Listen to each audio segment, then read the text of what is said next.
So I just held Stain Blaster and Spin Speed and turned the program down to colours, and this really strange program came on.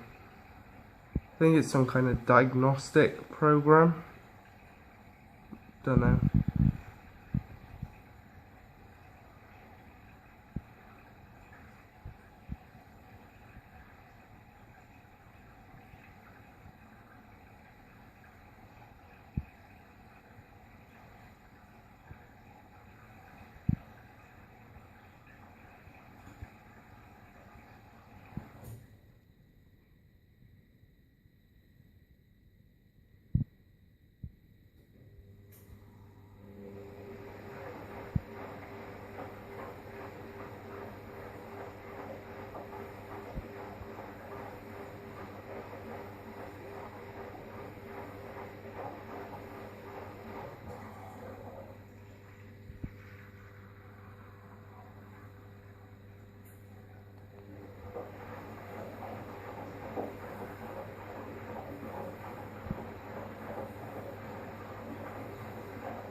And that's it.